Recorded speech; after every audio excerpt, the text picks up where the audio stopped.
So hello everyone, मैं हूँ ईशा और आज हम लोग करने वाले हैं क्लास 6 के साइंस का चैप्टर नंबर 9 जो है हमारा the living organisms characteristics and habitats का पार्ट 2।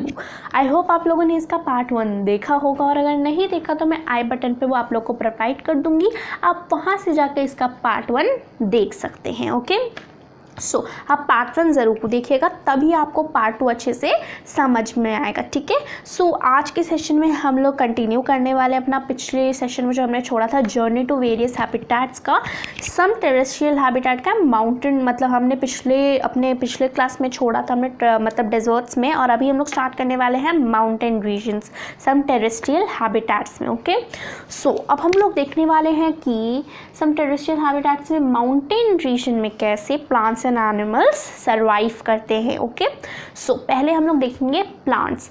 सो आई होप आप लोगों ने नोटिस किया होगा कि जितने भी पहाड़ होते हैं, मतलब जितने भी माउंटेन्स होते हैं, उसमें क्या होता है, बहुत ही ज़्यादा विंडी हो जाता है क्लाइमेट, क्योंकि वो क्या करते हैं ना, वो क्लाउड्स को टच कर जाते हैं, इतने ज़्यादा वो हाइटेड हो जाते हैं, जिनकी वजह से जब हवा चलती है ना तो उन पर बहुत ही ज़्यादा असर पड़ता है और वहाँ पर बहुत ही ज़्यादा विंडी क्लाइमेट हो जाता है, बहुत ज़्यादा ठंडी लगती है। एंड जब गर्मी होती है तो बहुत ही ज़्यादा गर्मी लगती है। ठीक है, लेकिन ज़्यादातर मान लीजिए ठंडी ही लगती है ऊपर के एरियाज़ में। ठीक है, इतनी ज़्यादा भी गर्मी नहीं होती कि आदमी सर्वाइव नहीं कर पाएगा। ठीक है, सो माउंटेन रीजन्स में यही होता है। सो अब माउंटेन रीजन्स में आप लोगों ने देखा होगा कि जितने भी एनिमल्स, जितने भी हमारे ट्रीज़ होते हैं, ठीक है, आप लोगों ने देखा होगा कि जितने भी ट्रीज़ होते हैं उनके शेप कैसे होते हैं, कोन लाइक स्ट्रक्चर्स होते हैं। आप लोगों ने ये पक्का देखा होगा कि जितने भी हमारे जितने भी ट्रीज़ होते हैं वहाँ पे कैसे होते हैं, कोन लाइक स्ट्रक्चर्स के होते हैं। अब वो कोन लाइक स्ट्रक्चर्स के क्यों होते हैं, इसका यहाँ पे बहुत ही ज़्यादा बड़ा रीज़न होता है। अब जितने भी माउंटेन रीजन्स में ट्रीज़ होता है वो आप लोगों ने देखा होगा वो कोन लाइक स्ट्रक्चर में होंगे।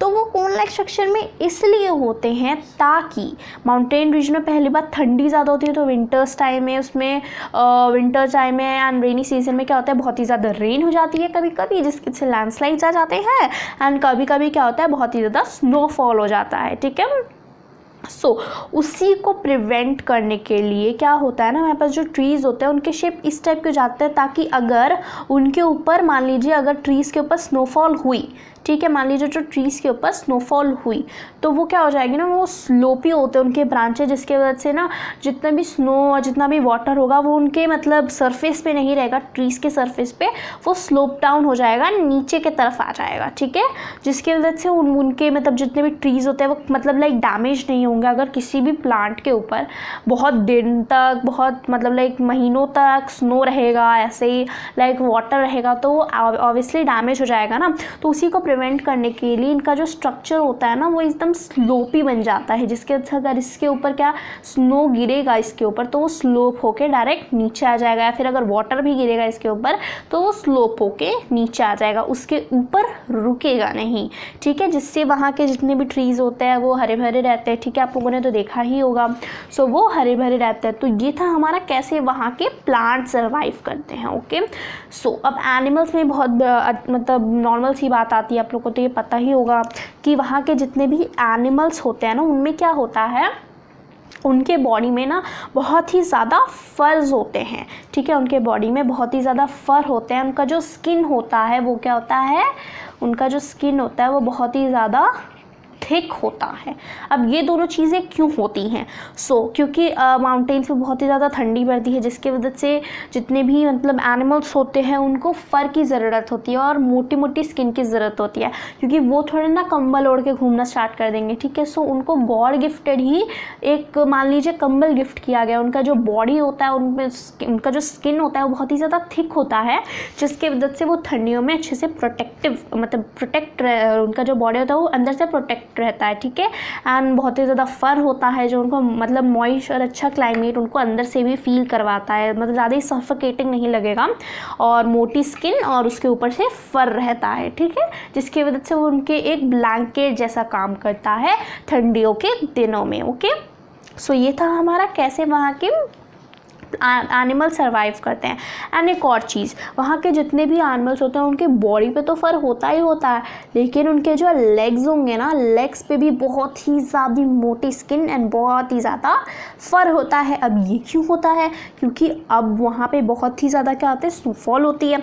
तो स्नोफॉल में अगर वो चलेंगे तो उनके पैर पे भी तो ठंडा लगेगा ना, तो उनके पैर को भी ठंडक से बचाने के लिए गॉड ने गिफ्ट किया है उन्हें बहुत ही ज़्यादा मोटी स्किन एंड फर। उनके पैर पे भी बहुत ज़्यादा फर रहते हैं एंड बहुत ही मोटे मोटे एकदम उनके जो क्लॉज होते हैं वो बहुत ही ज़्यादा मोटे मोटे रहते हैं, जिनकी वजह से उन्हें स्नो पे चलने से मतलब उन्हें ज़्यादा ठंडी नहीं लगेगी। ओके, एंड अगर वही इंसान जाके चलने लगेंगे, मतलब लाइक बिना किसी चीज़ के, बिना किसी चप्पल वप्पल के चलने लगेंगे, शूज़ के, तो क्या हो जाएगा, उनके जो मतलब लाइक लेग्स होंगे वो क्या होगा, काम ही करना बंद कर देंगे, ब्लड उनका क्या हो जाएगा, फ्रीज हो जाएगा, क्लॉक हो जाएगा। ठीक है, सो ऐसे ही क्या हो जाता है हमारे माउंटेन रीजन में, मतलब जो प्लांट्स एंड एनिमल्स होते हैं वो ऐसे ही सर्वाइव करते हैं वहाँ पे। ठीक है, सो हमने ये 2 फैक्ट्स जान लिया वहाँ की कैसे प्लांट्स एंड एनिमल्स सर्वाइव करते हैं। Okay, so now let's move to our next subtopic, जो हमारा क्या है, सम टेरेस्ट्रियल हैबिटेट्स में अब हम लोग देखने वाले हैं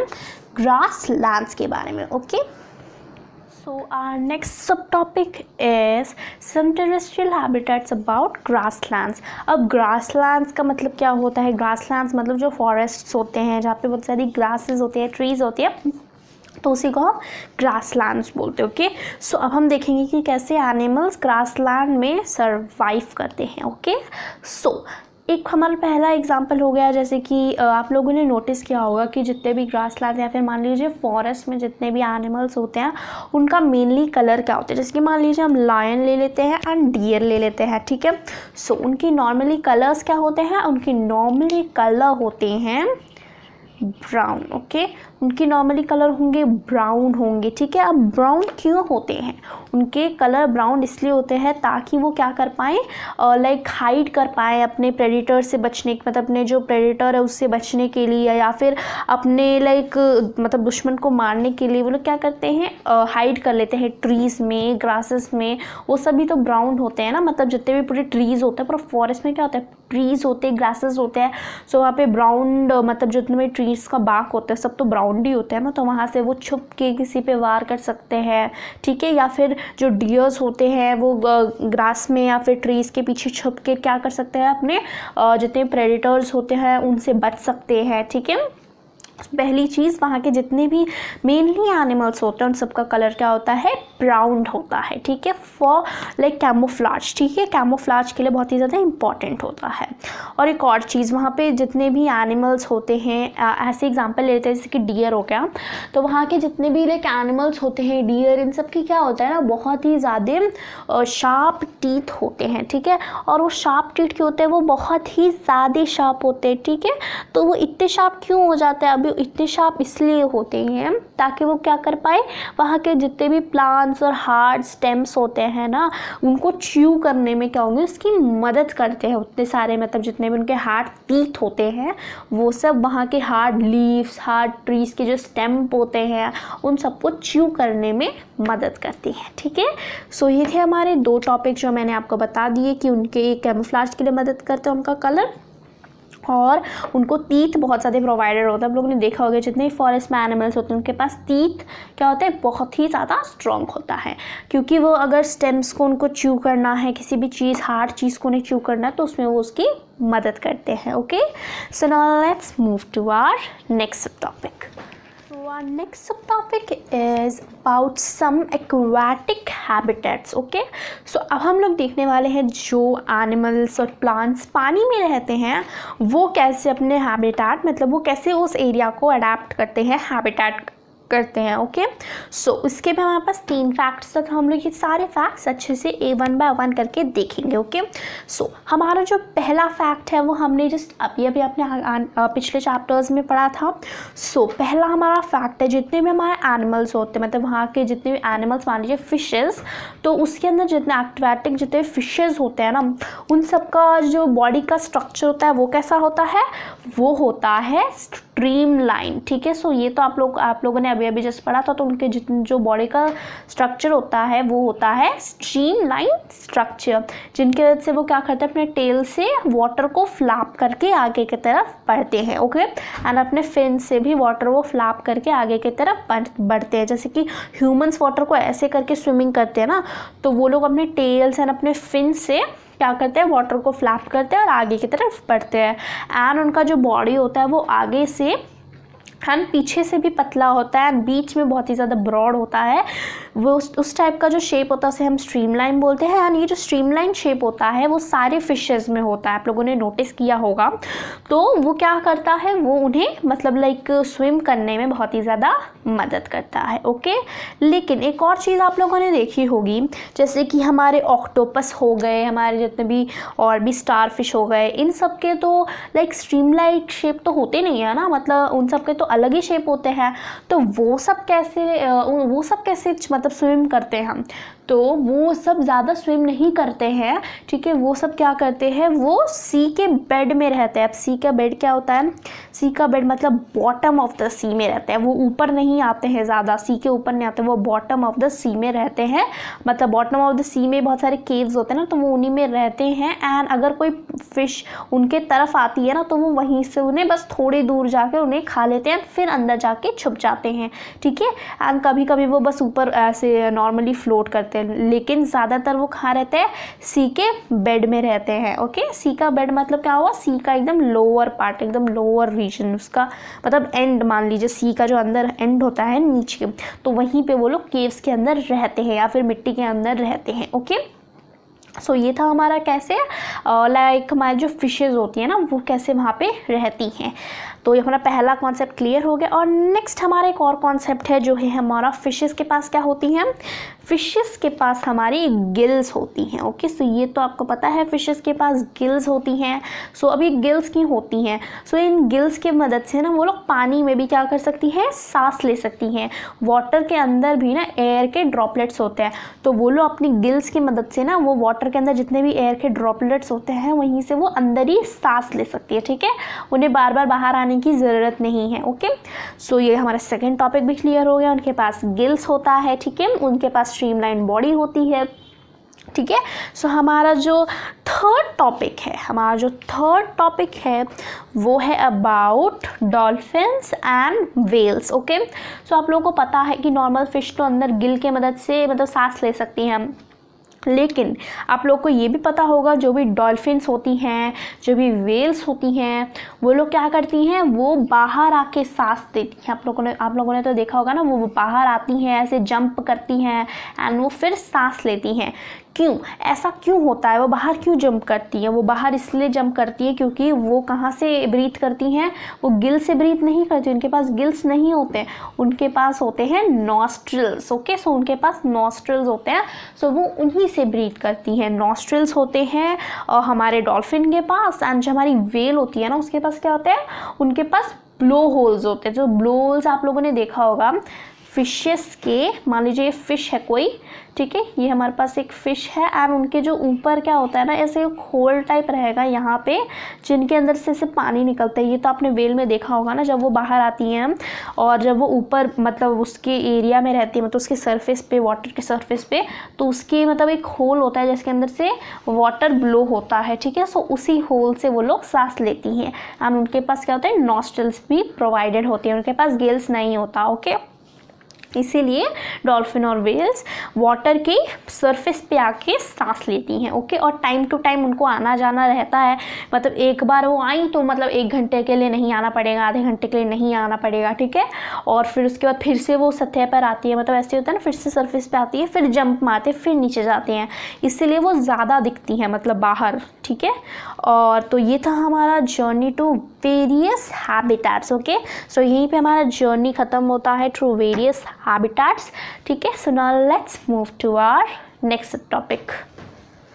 Our last subtopic is about characteristics of organisms, okay. So अब हम लोग ने देख लिया कि अब लिविंग ऑर्गेनिजम्स क्या होते हैं, उसके हैबिटेट्स क्या होते हैं। अब हम देखने वाले हैं ऑर्गेनिजम्स के कैरेक्टरिस्टिक्स, ओके। सो उनके बारे में अब थोड़ा सा जानेंगे हम लोग इस सेशन में, ठीक है।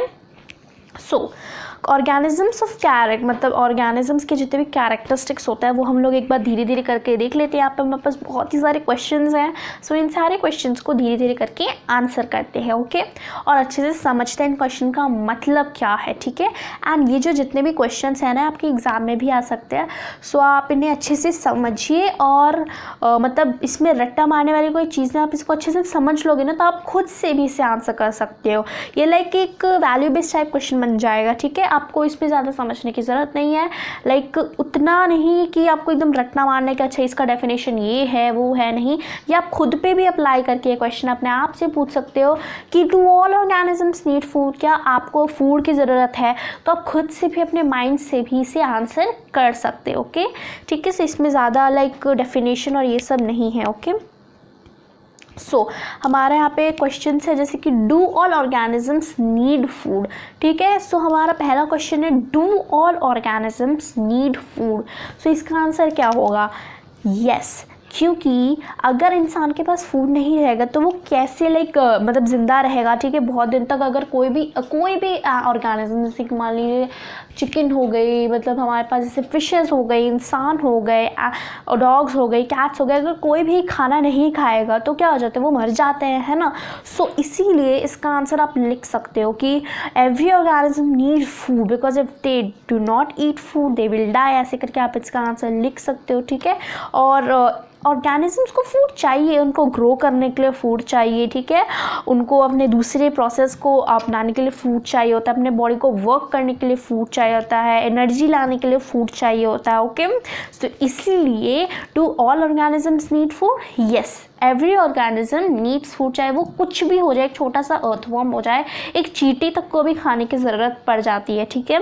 सो हम लोग कौन सी चीज़ें हमको भी खाने की ज़रूरत पड़ती है। आप हर दिन तो ब्रेकफास्ट करते होगे, लंच करते होगे, डिनर करते होगे, ठीक है। सो आप भी खाना खाते हो, सारे लोग खाना खाते हैं, इसीलिए इसका आंसर होगा यस। सो हमारा नेक्स्ट क्वेश्चन है do all organism show growth? तो जितने भी ऑर्गेनिजम्स होते हैं वो ग्रोथ शो करते हैं, ठीक है। अगर वो बढ़ेंगे नहीं तो उनके बॉडी लाइफ प्रोसेसेस कैसे चलेंगे? मान लीजिए एक मतलब एक नॉर्मल सी जो हमारी चिकन होती है वो बाद में जब बड़ी हो जाती है तो वो एक अडल्ट तो बन जाती है, कि एक जो छोटा सा बच्चा होता है उसमें नेचुरल ग्रोथ तो होता है, तब जाके वो एक अडल्ट बनता है, फिर वो ओल्ड एज में आ जाता है। तो इसीलिए सब में ग्रोथ होता है अपने लाइफ प्रोसेसेस को आगे बढ़ाने के लिए, ठीक है। सो इसका आंसर हो जाएगा yes, every organisms show growth, ठीक है। So our next question is do all organism respirate? So yes, do all organism respirate? Yes, every organism respirate. अब यहाँ पे रेस्पिरेट में मतलब क्या हुआ? रेस्पिरेशन, एक मतलब जो हम लोग लेते हैं ना ब्रीद इन ब्रीद आउट, वही होता है हमारा रेस्पिरेशन का process. Yes, every organism respirate to live. अब अगर वो रेस्पिरेट नहीं करेगा, मतलब ऑक्सीजन नहीं लेगा, तो कैसे कोई भी ऑर्गेनिज्म जिंदा रहेगा? अगर एक चींटी को भी ऑक्सीजन नहीं मिलेगा तो वो भी मर जाएगा, और अगर एक इंसान को भी ऑक्सीजन नहीं मिलेगा तो वो भी मर जाएगा, ठीक है। नॉर्मल एक इंसान ऑलमोस्ट 1 मिनट या फिर ऑलमोस्ट 50 सेकेंड्स तक एक सांस अपनी रोक सकता है, ठीक है। सो अगर 50 सेकेंड्स तक ही सांस रोक सकता है तब कैसे उसको तो रेस्पिरेशन की ज़रूरत है ना, ठीक है। So do all organism respirate? Yes, every organisms रेस्पिरेट, ठीक है। सो हमारा नेक्स्ट क्वेश्चन है डू ऑल ऑर्गेनिज्म एक्सक्रीट? ठीक है। सो एक्सक्रीशन का प्रोसेस क्या हर ऑर्गेनिज्म में होता है? यस, होता है, क्योंकि जितने भी ऑर्गेनिजम्स होते हैं उनको भी अपने बॉडी में जितना भी वेस्ट प्रोडक्ट होता है उसको निकालने की ज़रूरत होती है, क्योंकि अगर उनके बॉडी में ही सारा वेस्ट प्रोडक्ट रह जाएगा तो क्या होगा, बॉडी में बहुत सारी बीमारियाँ क्रिएट होंगी, ठीक है, एंड उनको लीड टू डेथ भी हो सकता है, ठीक है। सो इसीलिए सारे ऑर्गेनिजम्स में एक्सक्रीशन होता है, ठीक है। ह्यूमंस में भी एक्सक्रीशन होता है, एनिमल्स में भी एक्सक्रीशन होता है। सो एक्सक्रीशन भी बहुत ही ज़्यादा इंपॉर्टेंट होता है एक लाइफ, मतलब एक लाइफ के लिए, ठीक है। सो एक लिविंग बीइंग के लिए, एक ऑर्गेनिज्म के लिए एक्सक्रीशन भी बहुत ही ज़्यादा इंपॉर्टेंट है। तो इसका आंसर होगा यस, एवरी ऑर्गेनिज्म एक्सक्रीट, ठीक है। तो हमारा नेक्स्ट क्वेश्चन है डू ऑल ऑर्गेनिज्म रिप्रोड्यूस? सो क्या सारे ऑर्गेनिजम्स रिप्रोड्यूस करते हैं, रिप्रोडक्शन का प्रोसेस रखते हैं? तो यस, एवरी ऑर्गेनिज्म रिप्रोड्यूस। कुछ कोई भी ऑर्गेनिजम्स हो जाए, चिकन होता है वो भी अंडा देता है, मतलब जितने भी हमारे फिशेस होते हैं वो भी एग ले करते हैं, ठीक है, फ्रॉग्स हो गए, कुछ भी हो गए, ठीक है, सारे लोग, स्नेक्स होते हैं सब भी एग ले करते हैं। हम लोग क्या करते हैं, हम लोग डायरेक्ट मतलब जो बेबीज़ होते हैं उनको मतलब मम्मी जो हमारे जो मम्मी होते हैं वो उन्होंने कैसे हमको रिप्रोड्यूस किया है, उन्होंने जैसे कि वो लोग हॉस्पिटल में जाते हैं तो हम लोग मतलब जैसे कि रिप्रोड्यूस होते हैं ना, सारे लोग ह्यूमंस में भी सारे लोग सब लोग रिप्रोड्यूस होके ही यहाँ पे आए हैं, ठीक है। So do all organism reproduce? Yes, every organism reproduce. उनको भी अपने अपने मतलब लाइक उनके भी जो पूर्वज होता है उन्होंने भी मतलब जैसे कि हमारे नाना नानी को मतलब लाइक वो किया, ठीक है, सो रिप्रोड्यूस किया, तो सारे लोग करते हैं, तभी तो हम लोग अपने अपने काइंड के एक लाइक ह्यूमन बीइंग बनाते आ रहे हैं और तभी तो हम लोग जिंदा हैं अभी तक। मान लीजिए जिन्होंने सबसे पहले किस मतलब रिप्रोड्यूस किया होगा तभी तो इतनी बड़ी हमारी जनरेशन आई, नहीं तो ये सब जनरेशन कोई ह्यूमन होता ही नहीं अगर कोई रिप्रोड्यूस नहीं करता तो। इसीलिए do all organism reproduce? Yes, every organism reproduce. अब हमारा लास्ट क्वेश्चन है, do all organism move? Yes, every organisms move. अब ये तो बहुत, इसमें आप बहुत ही सारे टॉपिक्स डाल सकते हो, जैसे कि यहाँ पे आपसे क्वेश्चन पूछा है डू ऑल ऑर्गेनिज्म मूव, अब यहाँ पे सिर्फ हिलने के मतलब मूव करने के लिए क्वेश्चन पूछा है, तो ये सबसे रिलेट करती है, ऊपर वाले जितने भी क्वेश्चन है सबसे रिलेट करती है, ठीक है। अगर आप मूव नहीं करोगे तो आप मतलब लाइक कैसे लाइक खाना खाओगे? जितने भी हमारे एनिमल्स होते हैं उन सबको पहले हंट करना पड़ता है फिर उनके पास खाना आता है।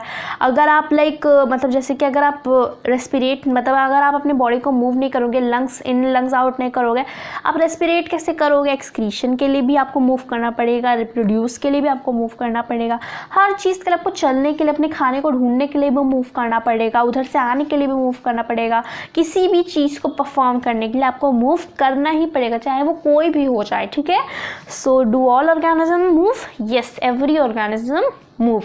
तो यहाँ पे हमने सारे क्वेश्चंस के आंसर दे दिए हैं और आपकी टेक्स्ट बुक में भी ये छोटे छोटे कॉन्सेप्ट में आपको समझाया है, ठीक है, और मैंने भी यहाँ पे आपको समझा दिया है, ठीक है। So this was our last topic of this chapter. यहीं पे हमारा पार्ट 2 खत्म होता है class 6 science chapter number 9, the living organism characteristics and habitat. And please मेरे चैनल को सब्सक्राइब कर दीजिए और बेल आइकन दबा दीजिए जिससे आने वाली सारी वीडियो की नोटिफिकेशन आपको जल्द से जल्द मिल जाए।